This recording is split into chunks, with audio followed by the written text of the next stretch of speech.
sobre esse assunto aqui? Isso. Formação e no conceito prático. Deixa eu entender bem. Então, isso a pergunta é a mesma coisa. Essa seria qual a importância da sua disciplina, que aplica para a gente. E o item 2. E para a nossa formação humana e a formação específica em educação física. E no caso da praxis, como a gente pode utilizar esses saberes para a nossa ação pedagógica. Tá bem. Beleza? Vamos mais perto daí com isso.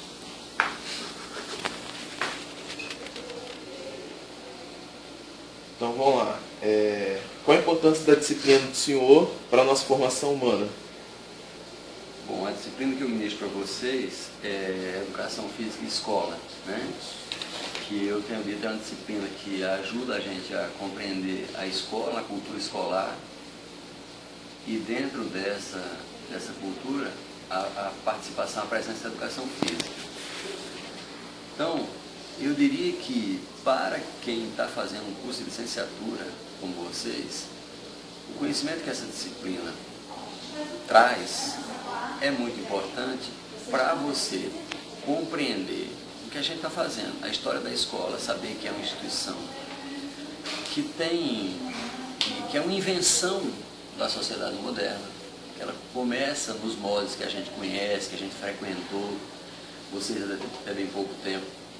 Ela começa num certo período, que ela muda com a história, que ela tem uma função muito importante na edificação da sociedade, quer dizer, ela está na base da constituição da sociedade moderna, né? E ela tem toda uma série de procedimentos educativos, procedimentos didáticos, metodológicos, transmissão de conhecimento e até de produção de conhecimento, que se aplicam ao sujeito aprendiz. O modo de aplicar ao sujeito aprendiz é uma questão que acaba nos tocando, que o sujeito aprendiz é um sujeito com corpo e movimento.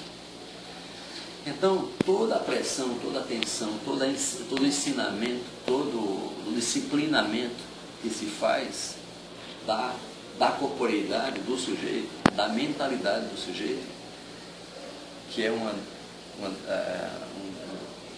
dos grandes objetivos da escola, é educar o sujeito. Então, educar a corporeidade do sujeito. Educa as ideias e educa as condutas, os hábitos, né? Disciplina faz você internalizar controles.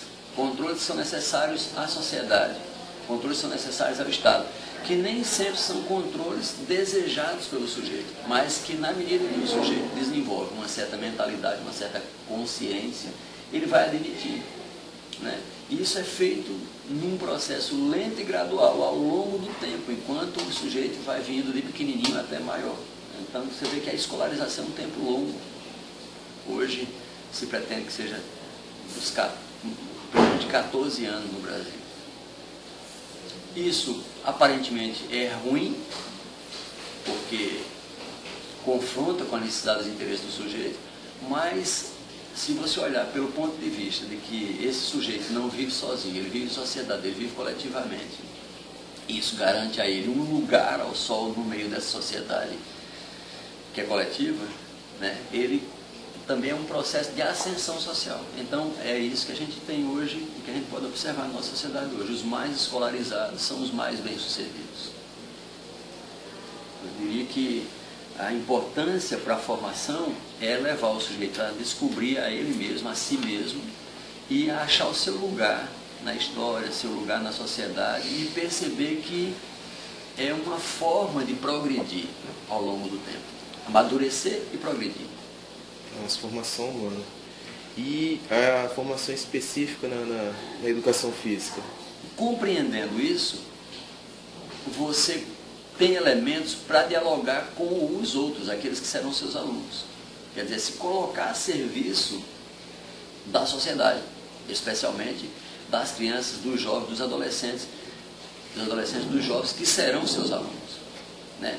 Então você, com esses elementos, você consegue perceber que a sua tarefa também a sua função educativa é levar uma mensagem similar ao outro, para que o outro também se descubra e também compreenda, né, que esse processo, por mais que ele pareça ser doloroso, e ele é porque você pega uma criança, um jovem que não entende por que é que tem que passar por isso e vai fazê-lo entender e vai fazê-lo admitir, né, que isso é um ganho, leva um tempo, é sofrido. Não é à toa que as crianças, os jovens nem sempre gostam de estudar.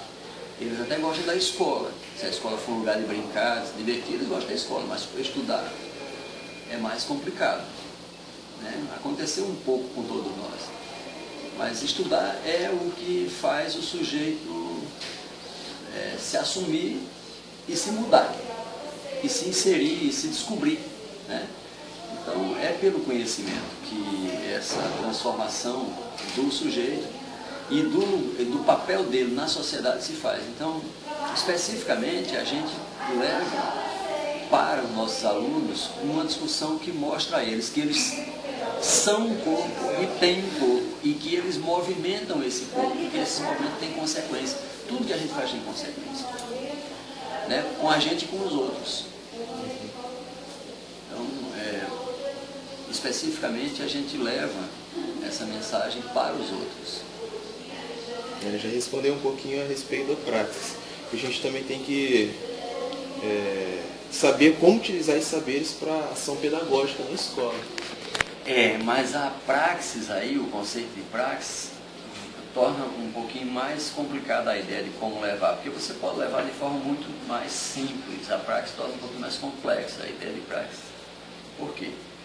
Porque você pode levar por um modelo de trabalho que faz o outro fazer as coisas sem pensar no que está fazendo. Isso não é praxis. Você pode levar dando informações sobre as situações, os processos, a história, as pessoas, e até nem levando essa pessoa a fazer determinadas práticas para checar aquelas informações, aqueles conhecimentos. Também não é praxis. Então você pode levar pela teoria, uma aula pela teoria, uma aula pela praxis, pela prática. Uma coisa sem pensar na outra. A praxis, a ideia de praxis, leva necessariamente a que um polo pense no outro. Então, para nós, por exemplo, que vamos ter que lidar na escola ou na sociedade, especialmente na escola, com crianças pequenas, com crianças na educação infantil, no ensino fundamental, ou com jovens, né? Jovens adolescentes, que estão formando uma compreensão das coisas. Qual é o melhor modo? Ora, eles têm anseio por fazer as coisas. Eles não querem que faça por eles, eles querem fazer. Agora, ao fazer, você tem que levá-los a refletir sobre o que fazem, que é para eles perceberem que o que eles fazem não pode ser feito de qualquer modo, porque tem consequência. Então, se isso for bem sucedido, você está num processo práxico, em que ele faz um ato, comete um ato, analisa esse ato e reconstitui o modo de continuar fazendo esse ato. Vai da ação para reflexão para ação. Ao ser assim, ele aprende a se controlar, ele aprende a se localizar na situação e perceber que ele não pode se comportar, não pode se conduzir, não pode pensar só nele, porque todas as ações dele têm efeitos sobre os outros, podem impactar nos outros. Então ele começa a descobrir uma coisa que é muito cara, que é descobrir que é o que se chama de alteridade. Você sabe quem você é e tem muito cuidado com o que você faz, porque o que você faz atinge o outro. A questão da alteridade é perceber que você não está só, perceber que sua relação se estabelece com o outro e que você tem que ter cuidado com o outro, né? E isso seria a situação mais interessante para se viver socialmente, porque aí você evita uma série de problemas que normalmente a gente enfrenta todo dia, que a gente vê todo dia acontecer, são mais bobas, Por exemplo, no trânsito um passa na frente do outro, não espera uma fila para virar à esquerda, à direita. No cinema o cara quer furar a fila. Quer dizer, isso é uma falta de consideração ao outro, seja esse outro quem for, não precisa ser alguém que eu conheça, é alguém humano. Se tem uma certa ordem para aproveitar determinado serviço, só se justificaria você não ter que esperar por uma situação de saúde extrema, mas não é isso que acontece. As pessoas parecem que irresponsavelmente elas simplesmente descumprem a ordem e acham isso interessante quando elas estão fazendo. Quando isso é contra elas, elas se revoltam. Mostra que a pessoa tem mais expectativa de direito e pensa que tem mais direito do que responsabilidade, do que dever. Né? Então é esse equilíbrio que uma vida prática ou um uso prático dos conhecimentos vai fazer. Vai acabar permitindo que o sujeito realize uma coisa mais responsável e corresponsável. Aí o diálogo aumenta. Em determinadas situações onde houver dúvida, eu sempre pergunto ao outro: o que é que você acha? O que é que isso significa para você? Ou como é que isso pode estar te atrapalhando, te ajudando? Que aí você faz de comum acordo, né? Ou tenta fazer, pelo menos não passa por cima, não atropela o outro, não ignora o outro que está ali, porque provavelmente se o outro está ali, ele tem a mesma necessidade que você, daquele serviço, daquela situação, daquilo que está se procurando. Né? Então isso acontece todo o tempo inteiro, nas mais simples relações, dentro de sala de aula. Quando um estuda e o outro não estuda, entendeu? O ambiente de estudo está com um problema, está com um desequilíbrio dessa natureza. Né? Quando você vai jogar um simples jogo, uma simples brincadeira, e você não observa que as regras são um modo de regular a relação entre um e outro, e atropela as regras, você atropela o outro. Entendeu? Então as regras elas não existem apenas para para contrariar o interesse de cada um. Elas existem exatamente para regular a relação entre todos. Porque senão você vai ter que admitir que as situações, os problemas se resolvem de punho fechado, de arma na mão, o mais forte contra o mais fraco. E aí não dá boa coisa. Né? Então é isso. Certinho? Beleza. Não.